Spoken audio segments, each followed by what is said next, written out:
Hey everyone, welcome back. Today we're gonna be going over the first lab in the tutorial. That'll be lab 2. We're going to be doing file recovering. So you can click over this, and as soon as you click this, you can just hit download. That'll be downloading the file. I have already downloaded it. So it's, oh yeah, right here. This is the first lab. So this is just a little bit background. You can read over it. It says possession of unique rhinoceros images is a serious crime, and we're going to be monitoring it. The evidence in this case includes three network traces and a USB key seized from one of the university labs. So this is just the prerequisites. Kali's installation. This is not needed.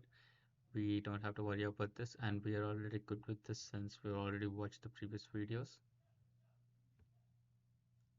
So the first step of the lab is to understand what this command is, shred.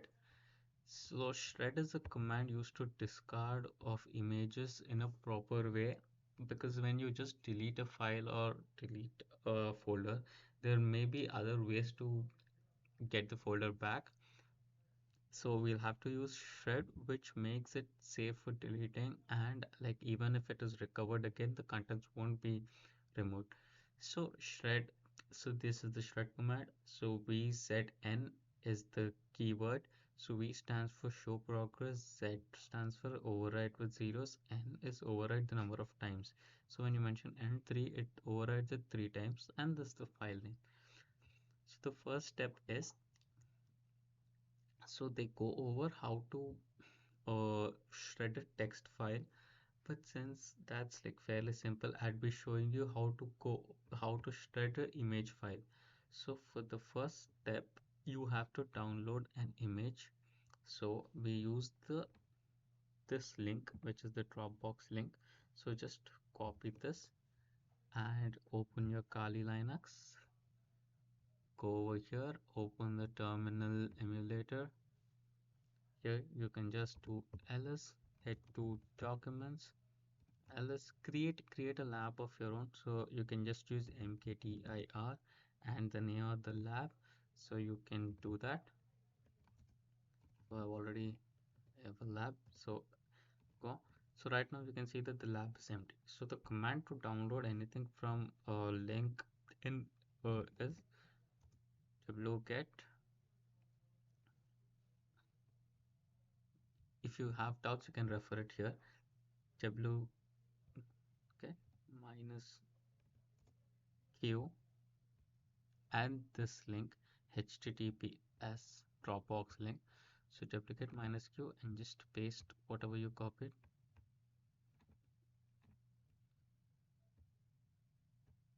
Yeah, the Dropbox link should be here.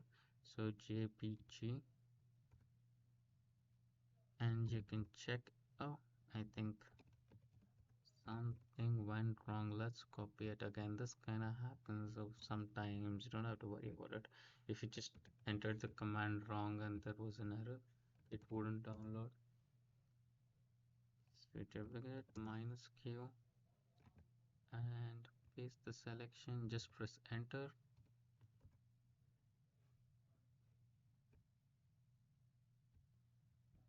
So I was facing an issue with the internet connection, and that's why it was not downloading. It was not the command that was I was typing it wrong. So you can just type duplicate http duplicate q http the link, the same link. Just press enter. It'll pause for a second or two, then it'll show, then it'll come back. Then you can just type ls. You will be able to see the image. So just type wget minus q. You can refer it here as well. Wget minus q https this link. So as soon as you do that, now we've downloaded an image. You can use the display command, display, and the image's name to just check that's an image. and then we can close it.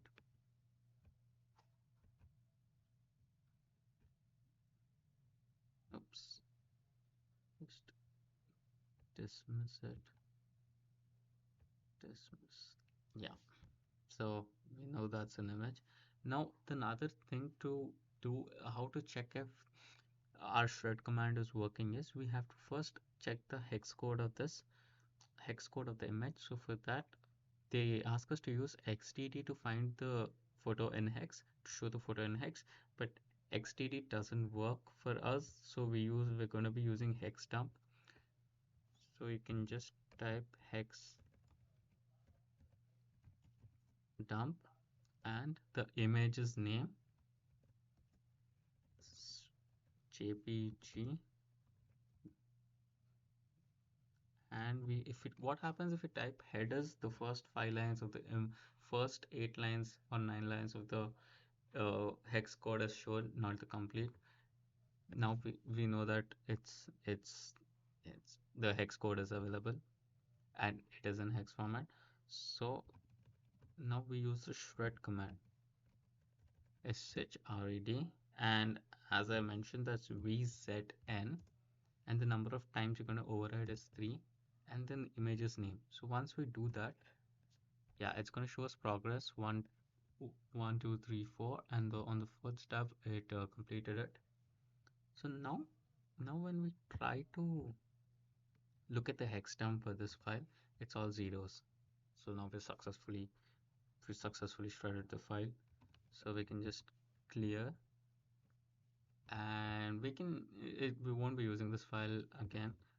So you can just remove the file. We can use rmr remove.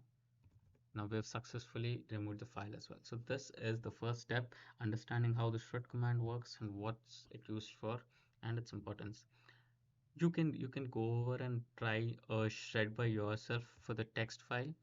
They also gave you a command for how to do it for this text file. It's fairly simple. It's just 3 commands. You echo hello, then you check the file, then you find the hex code, and for the hex code use hex dump, which I've shown, and you can do the same. So for the second step, we're going to be monitoring the disk image, the USB drive. So we have to download the set of log files and the DD file. So that we can do by downloading them on this link. So just copy this on slide number 13. Just copy this link. Go back to your Kali. Just paste it here. Paste selection and press enter. So it'll take a couple of seconds, then it's gonna download. If you type ls, you'll be able to see the zip. We are good. So download was successful. Then after you download, because it's a zip file, we're gonna use unzip and the file name. It's gonna unzip all of the files. Now we can see all of the files which we need, which we're gonna be used. So it's 3 log files, a USB file. So that step is done. So for the second step, we can verify if we have downloaded the correct files using by comparing their MD5 hashes. So we can use this command open SSL. So that's open SSL D. You can always refer to it, open SSL DGST. SSL DGST MD5, and just select any one file. You can use the Rhinolog. We're gonna get a hash of this. So that's 3F30. You can verify that 3F30. You can do the same for all of this and verify these steps. Excuse me. So for the next step, we're going to be verifying the content, the disk label, disk type, and disk identification number for the USB. So for that, we're going to be using fdisk. So simply fdisk f, we're going to be using the Rhino. Oh, it's not fdisk f. Oh, it's fdisk L. Sorry, that happens. So it's fdisk minus L. There we go. We can check the disk label is DOS and the disk identifier is all zeros. That's what they're given us. Then for the for the another one other way of checking the disk content is using it with parted and finding the disk size. So we can just use parted and the disk name. Then it will take us into another terminal.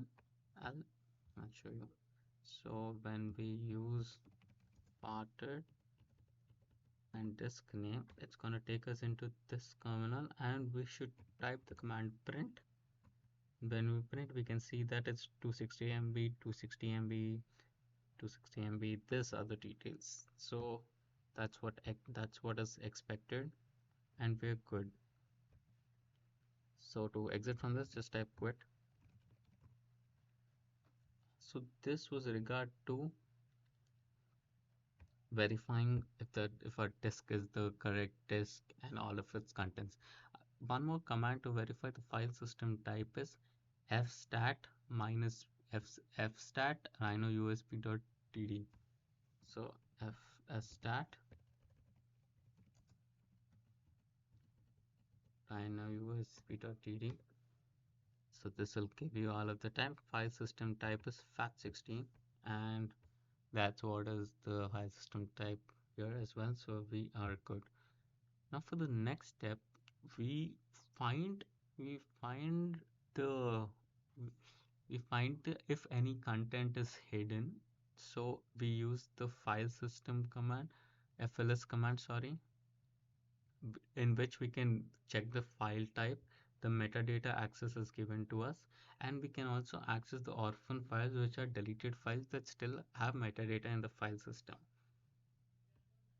So we can type fls minus o0. So fls minus o0 and the file name, enter. So here we get access, we get the names of all the files. So combo1.txt, combo2.txt, we're going to be monitoring these files. So the next step is we are going to access the metadata of these files to check if it has any other contents. But as you can see here, what they're doing here is they're copying, they're getting the output.txt from a different file called rhino usb.copy. So what they do is they're creating a copy of the file to do the further processing. This would help us in preventing if we do any mistakes or we accidentally corrupt the file, it safeguards us that the original file isn't corrupted.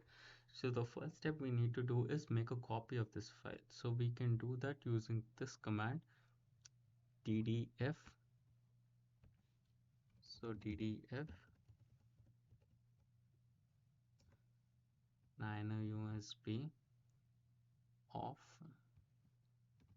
off, and just make a command rhino usb copy,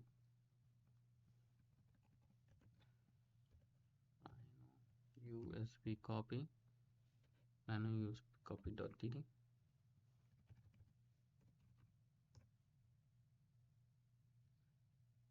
Oh, I missed another if there. I missed. So this is the command. Yeah, off. I missed an is equal to sign. Sorry. So Rhino, we made a copy. We can check the Rhino USB copies here. Then once we create a copy, what we can do is we can go back to our previous step where we get the output.txt files. We view the contents of that.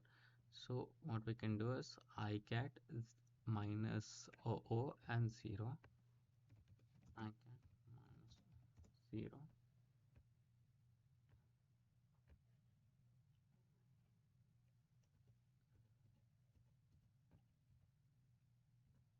So we use the copy of the files to save it into combo1 combo1 underscore output.txt.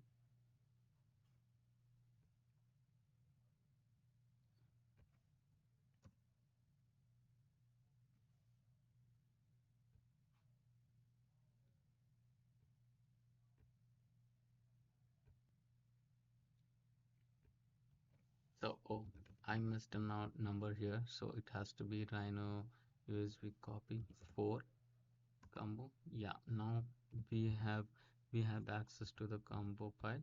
Then we can do the same with 6, and it'll be the second combo file. We can verify it. Yes, 6 and the second combo file. Then enter. Yes, we've successfully gotten 1 and 2 files. Now the next step for this is we check the contents of the file. So we can use cat file name head. So cat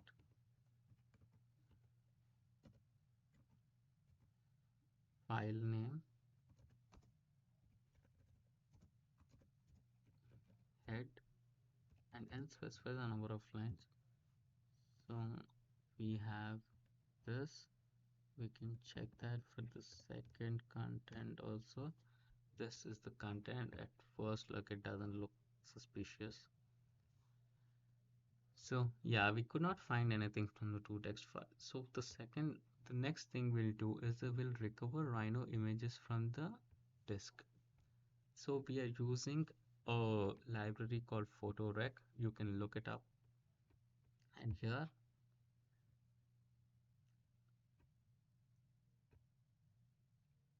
yes, we start to recover photos from our copy of the DD. So PhotoRec copy PhotoRec and the copy file. Enter. Just press proceed, and we'll see the first step was proceed. Then we'll be searching for the file type. So it's on FAT16. So we search enter. Then we press other. It is FAT. So it is the FAT file. So we press other, enter. So the next step would be freeing. We select the free option. So it scans files from the FAT16 allocated space.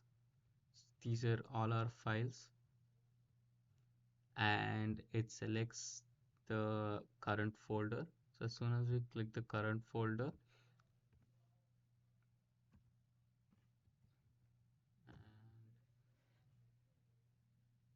and we supposed to hit C when the destination is correct. So C. So it said 132 files in the recoup directory. So just press enter, quit. So we can quit, and we can check for ls. We have a new directory which is re so yeah, we have the new directory. Now we can verify the contents of the directory. So ls, the directory's name, and these are all the contents of the directory. We can see here there are multiple jpg files, etc.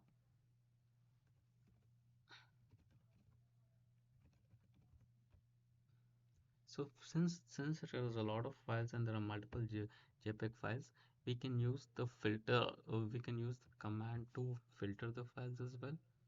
So we can go to the directory and use ls l star.jpg. This will filter the files based on the extension. So these are all our files. As you can see, there are multiple files. So we can just check all the files one by one. So display F010 4057.jpg.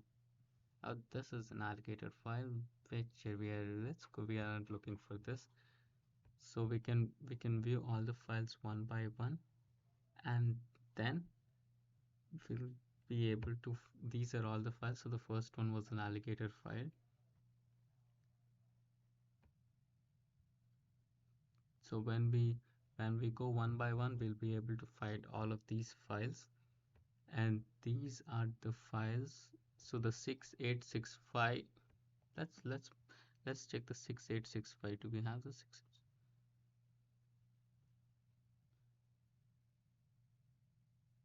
Okay, these are the GIFs as well. Sorry, these are the first image files, and the GIF files as well. So let's just check the GIF files as well. So the extension for the GIFs is GIF. Then we display F0106865.gif. Oh, it's supposed to be a space. Okay, that's a Rhino file.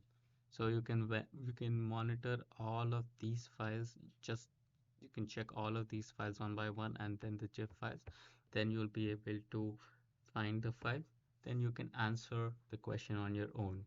What are the files we recovered, and what are the tools we use to recover it for? So now that's the end of the lab. You can try this on your own. Thank you.